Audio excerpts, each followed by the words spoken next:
there to share the wealth in that regard. Boston was pushed down. 7 to shoot. Boston methodical. On her take. After they had fallen behind by 6 in the quarter, then Sydney Colson, as Aaliyah Boston has an extended conversation with the officials, and then is gonna get over to Angel Gray. Angel? What if I told you the Indiana Fever's latest loss wasn't just about missed shots or bad defense, but something far more questionable? Last night, Aaliyah Boston and the Fever went head-to-head with the Dallas Wings in a game that should have been decided on talent and hustle. Instead, it felt like the referees had their own game plan, and it wasn't about fairness. From baffling foul calls to blatant no calls that left Fever fans shaking their heads, the whistle seemed to blow at the worst possible moments for Indiana. Now, bad officiating happens in sports. We all know that. But this looked different. The momentum-killing calls weren't just inconsistent, they were decisive, and Boston's reaction said it all. You could see the frustration in her eyes, the disbelief in her body language. When a star player reaches that level of visible anger, you know something's off. So here's the real question. Were the refs simply having an off night? Or did we just watch a game get pushed in a certain direction? Let's break down the calls, the stats, and the moments that have fans and players calling foul on the WNBA. This one's worth a closer look. What's the reaction been from you guys, the players, the coaches, to losing Sid and Ari? Yeah, I mean, first and foremost, just brokenhearted for them. They're two really good people that you hate to see this happen to. They've been an integral part of what we've been doing, and so hate it for them. Unfortunately, it's part of the deal, and we've got to roll with it. And we've got players in that locker room who believe in one another, players in that locker room who are as competitive as all get out. We've got versatility, and it's going to have to be on full display.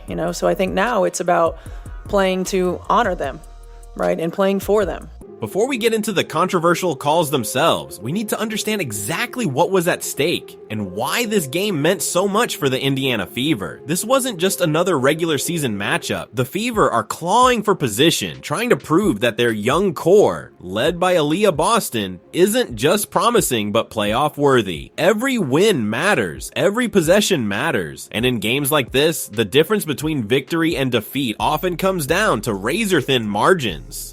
The Dallas Wings came in with a reputation for physical play. They're tough in the paint, they pressure guards, and they're not afraid to turn a game into a grind. The Fever knew this, and for the first quarter, they matched that intensity. Boston was battling inside, Kelsey Mitchell was hitting her spots, and the defense was holding its own. Indiana looked locked in, then the whistles started. It began subtly, a questionable reach-in foul on Nalissa Smith that stopped a fast break. Annoying, sure, but nothing unusual. Then came a phantom foul on Boston as she fought for rebounding position. Replays showed minimal contact, if any. That call alone wiped away a second chance scoring opportunity and gave Dallas 2 free throws. From there, it snowballed. Every time the Fever built momentum, the officiating seemed to step in. Boston got tagged with another foul for what looked like textbook post defense. Meanwhile, on the other end, Wings forwards were allowed to body up, shove off, and swipe down without a single whistle. The imbalance wasn't just noticeable, it was glaring. Fans watching at home could see it. The Fever's bench could see it. And judging by the look on Boston's face after yet another dubious call in the second quarter, she could see it too.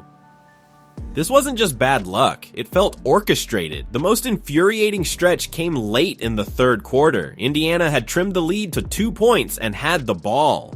Boston posted up deep in the lane, took a hard shoulder to the chest, and somehow got called for offensive contact. The crowd erupted in disbelief, not celebration. That single whistle not only erased a basket, it also saddled Boston with her 4th foul, forcing her to the bench. The Wings immediately went on a scoring run with Boston sidelined. Momentum in basketball is fragile. Once you lose it, it's incredibly hard to get it back, especially when every push you make is met with another questionable call. By the time Boston checked back in, the Fever were down by double digits, and the uphill climb was steep. But here's where it gets truly maddening. With under 2 minutes left, the Fever made a final push. They cut the deficit to 4. Boston scored inside, and the Fever defense forced a turnover. On the next possession, she got the ball again, spun past her defender, and scored. Except the refs waved it off. Traveling. Slow motion replay showed she'd kept her pivot foot planted. Even the announcers, who usually tread lightly on officiating critiques, questioned the call outright. That sequence effectively ended the comeback. Instead of a 2-point game with the crowd roaring, the Wings got the ball, hit free throws, and sealed the win. By the buzzer, you could see the frustration boiling over. Boston didn't throw a tantrum. That's not her style. But her body language spoke volumes. Hands on her hips, head shaking, avoiding the ref's gaze. This wasn't about losing a game. It was about feeling like the game was taken from you. And let's be clear, the Fever didn't play perfectly. They had turnovers, they missed shots, they could have been sharper on rotations. But that's basketball, and both teams make mistakes. What shouldn't happen is one team being forced to play uphill against both their opponent and the officiating crew. When you look at the foul disparity, the timing of the calls, and the way key moments were decided, it paints an ugly picture. Boston's minutes were cut short by calls that wouldn't and didn't go the other way. Game-changing plays were wiped away by whistles that seemed to materialize out of thin air. The end result, a loss that will go down in the standings as just another defeat, but one that feels, to players and fans alike, like something much worse. A game stolen. In sports, you accept that sometimes you get the calls, sometimes you don't. But when it's this lopsided, when the biggest moments are dictated not by the athletes but by the officials, it stops feeling like competition and starts feeling like manipulation. And that's why this game isn't just another night in the WNBA. It's a case study in how officiating, intentional or not, can alter the outcome entirely. The Fever came to play, the Wings came to play, but in the end, the referees had the final say. And for Indiana, that's the most bitter pill to swallow. We're not talking about borderline calls here. These were game-shaping decisions so egregious that even neutral viewers had to stop and ask, what on earth are these refs watching? Let's break down the 3 worst offenders. 1. The phantom over-the-back foul on Boston, second quarter. With 5:42 left in the second quarter, Boston was in perfect position under the rim. The rebound came straight to her hands until a Wings player reached over her back. Normally, that's a foul on the defender. Instead, the whistle went against Boston. The replay clearly showed her feet planted, arms vertical, and 0 contact initiated. That single call was devastating. It wiped away a clean rebound, gave Dallas 2 free throws, and slapped Boston with her second foul, forcing her to play more cautiously for the rest of the half. Momentum killer number 1, 2. The offensive foul that wasn't third quarter. This one will haunt Fever fans. Late in the third, Boston sealed her defender perfectly in the paint. She took the entry pass, turned for a layup, and got blasted in the chest by a help defender.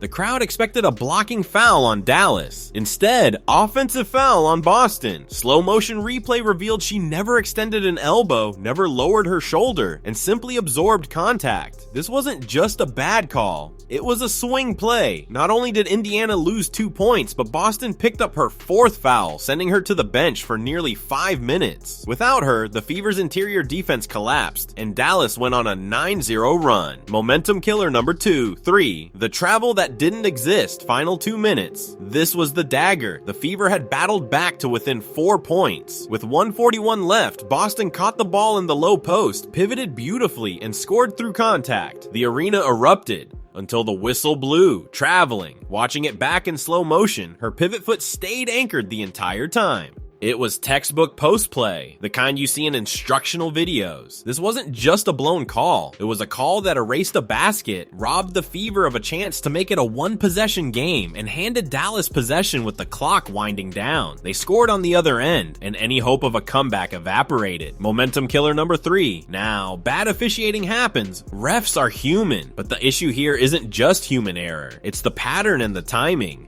Each of these calls occurred at critical junctures when Indiana was either gaining momentum or threatening to swing the lead. Each one disproportionately affected the Fever's best player, and each one benefited Dallas in ways that can't be brushed off as coincidence.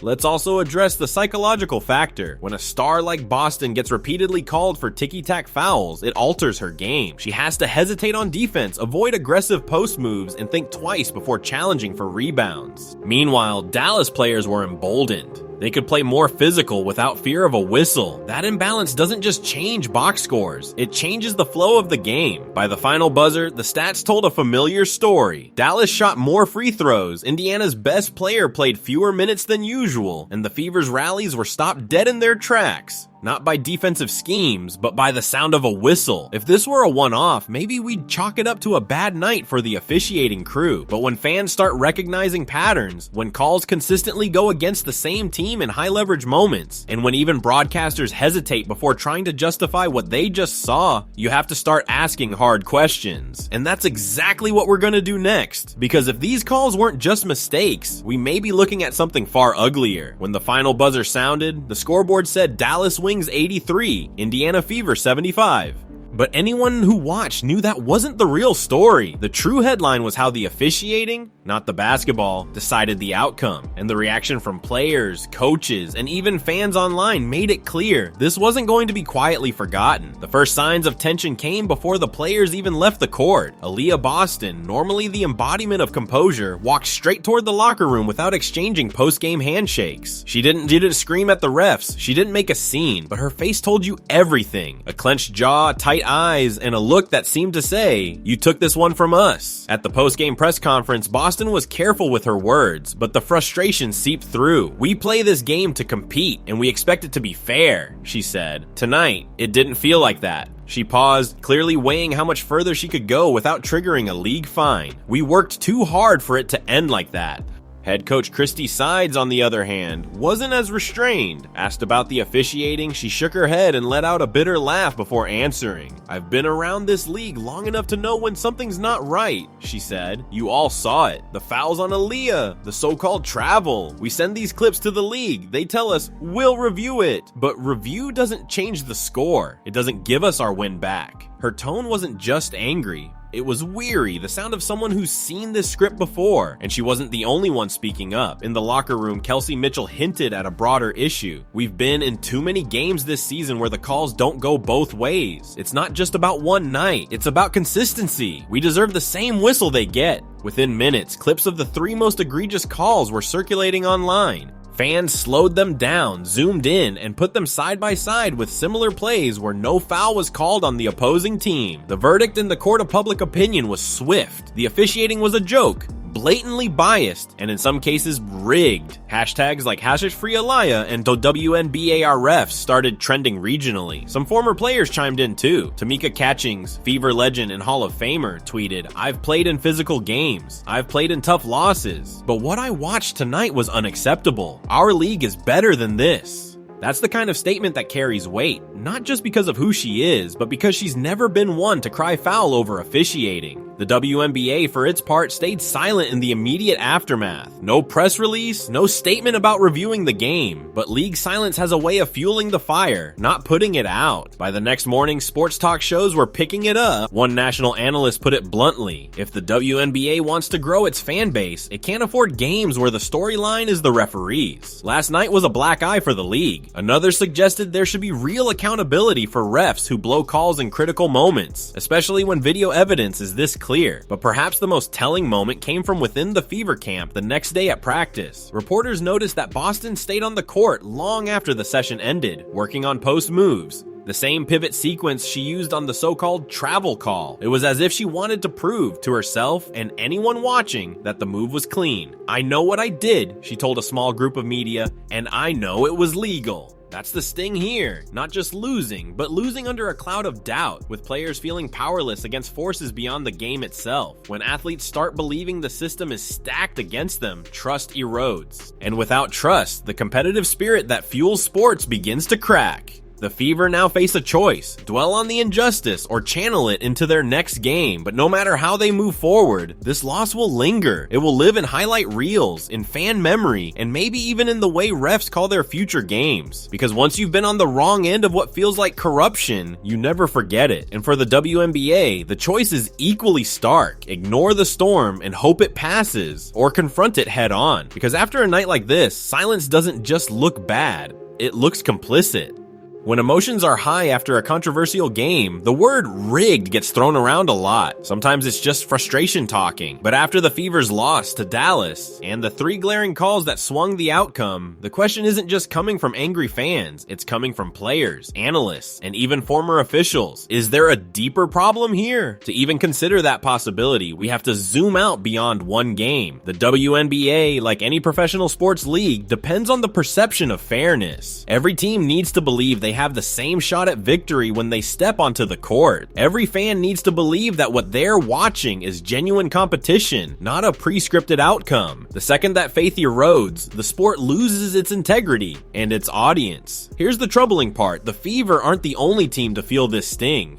Throughout the season, multiple squads have voiced concerns about inconsistent officiating, particularly in high-profile or nationally televised games. Sometimes it's the foul disparity, sometimes it's the way star players are targeted or protected by the whistle, and sometimes, like we saw against Dallas, it's the timing of the calls that's most suspicious. The timing factor sports are all about momentum. A single call can swing a game, not just in points, but in energy and psychology. That's why those 3 critical whistles against Boston weren't just bad calls, they were perfectly timed bad calls. Each one came during a fever surge, effectively deflating their momentum. When the same pattern emerges in other WNBA matchups, it's no wonder fans start asking if there's a hidden agenda, possible motives, and why they matter. If a league were to rig games, hypothetically, there are a few common motives that come up in sports history. Ratings. Certain teams draw bigger audiences, especially in marquee matchups. Pushing a more marketable team deeper into playoff contention can boost TV numbers. Storylines. Sports thrive on narratives, rivalries, redemption arcs, underdog stories. Sometimes a particular outcome fits a better storyline for the league's marketing. Betting markets. While the WNBA betting scene is smaller than the NBA's, it's growing. Any sport with gambling involved has to be hyper aware of how officiating can sway outcomes against the spread. Now, none of this is proof that the WNBA is orchestrating results, but it is reason to demand transparency. When you combine questionable calls, perfectly timed whistles, and a lack of accountability for refs, the conditions for suspicion are ripe. The accountability gap. In the NBA, there's at least a public last 2-minute report that reviews officiating decisions in the final stretch of close games. It's imperfect, but it's something. In the WNBA, there's no such public tool. Controversial calls are reviewed internally, and the results, if shared at all, come days later in vague statements that don't change outcomes or assign consequences. That secrecy breeds distrust. Fans are left to speculate. Players feel unheard. Coaches get fined for speaking out. And referees? They move on to the next game without facing visible repercussions. The player perspective. When players like Boston and Kelsey Mitchell hint at systemic issues, they're doing so knowing full well they could be fined for being too direct. That's part of the problem. The league culture discourages open dialogue about officiating integrity. Instead of addressing concerns head-on, it pressures its athletes to bite their tongues, which only makes the suspicion worse when something like the Fever Wings game happens. Past precedents in sports. It's not as if pro sports haven't faced real rigging scandals before. The NBA's Tim Donaghy incident in the 2000s, where a referee admitted to betting on games he officiated, proved that even major leagues aren't immune to corruption. Boxing has had notorious fixed fights. Soccer has had match-fixing scandals. Baseball had the 1919 Black Sox. Every time, the root cause was the same: a lack of transparency and oversight that allowed questionable decisions to fester. The WNBA is still in its growth phase. It can't afford the perception, even without proof, that games aren't decided solely by the players. Once fans believe the outcome is predetermined, they stop investing emotionally, and without emotional investment, the league's momentum stalls. The way forward, if the WNBA truly wants to silence the rigged talk, it has options. Public review reports release post-game officiating breakdowns for close or controversial finishes. Referee accountability. If a ref makes multiple critical mistakes in a game, there should be public acknowledgement and temporary reassignment. Expanded replay. Allow coaches to challenge more than just obvious out-of-bounds plays, especially questionable fouls in the final minutes. Third-party oversight. Bring in an independent body to review officiating trends across the season, identifying patterns of bias or inconsistency. Right now, the WNBA's silence after games like Fever Wings doesn't help. Fans aren't asking for perfection. They're asking for fairness, transparency, and a league that takes its own credibility seriously. Is the WNBA rigged? We can't say with certainty. There's no smoking gun, no leaked memo from the league office, no whistleblower ref admitting to fixing outcomes. But the combination of repeated questionable calls, perfect momentum-killing timing, lack of transparency, and rising player frustration creates a perception problem the league can't ignore. Whether it's incompetence, unconscious bias, or something more deliberate, the effect is the same. Games are being shaped by whistles more than by jump shots. And for the Indiana Fever, and especially for Aaliyah Boston, that's not just a bad look. It's a betrayal of the very thing sports are supposed to promise, that the better performance on the floor wins the game. Until the WNBA addresses that head on, the whispers of rigged won't just continue, they'll get louder. And after nights like this, those whispers start sounding a lot like truth. The Indiana Fever's loss to the Dallas Wings will go down in the official record books as just another L in the standings. But to anyone who actually watched, it was something else entirely. A case study in how poor officiating can warp the outcome of a professional game. And while one controversial night might not seem like a big deal in the grand scheme of a season, the pattern we've seen emerging makes it clear. This is bigger than one scoreboard. If we allow this kind of officiating to slide unchecked, it sends a message that the league values convenience over competition, optics over fairness, and silence over truth. That's not just bad for the Indiana Fever, it's bad for every player who works, sweats, and sacrifices for a win, only to have it snatched away by a whistle. It's bad for fans who invest their time, money, and passion into a sport they believe in. And it's bad for the WNBA's long-term credibility in the eyes of the sports world. The league is at a crossroads. Right now, it can continue to hope that frustration fades before the next tip-off. Or it can embrace the kind of transparency and accountability that strengthens trust rather than erodes it. Fans don't expect perfection, but they do expect honesty. They expect that when a game is decided, it's because of the player's skill, not a referee's bias, incompetence, or, worst case, outside influence. That means implementing changes like public officiating reports, expanded replay rules, and actual consequences for refs who repeatedly alter outcomes with bad calls. It means empowering coaches and players to speak openly about officiating without fear of fines. It means acknowledging when mistakes are made and showing a willingness to fix them. The longer the WNBA stays silent, the more oxygen it gives to conspiracy theories and the rigged narrative. And let's be blunt, once a professional league becomes synonymous with questionable fairness, that reputation sticks. Fans start treating the games like scripted drama instead of legitimate sport. Sponsorships get shaky, viewership drops. The momentum the WNBA has been building over the last few years, gone. But it doesn't have to end that way. Fans have a voice, and right now, that voice needs to be loud, clear, and impossible to ignore. That means pushing for change, not just in comment sections, but in every public conversation about the league. Share the clips, tag the league, demand answers. Because whether you're a Fever fan, a Wings fan, or just someone who loves basketball, you should want the same thing. Games decided by competition, not controversy. The Fever, for their part, can turn this moment into fuel. Teams have rallied before after nights like this. They can use the anger, the frustration, the sting of injustice to sharpen their focus and push even harder. But no amount of grit or hustle can protect them, or anyone,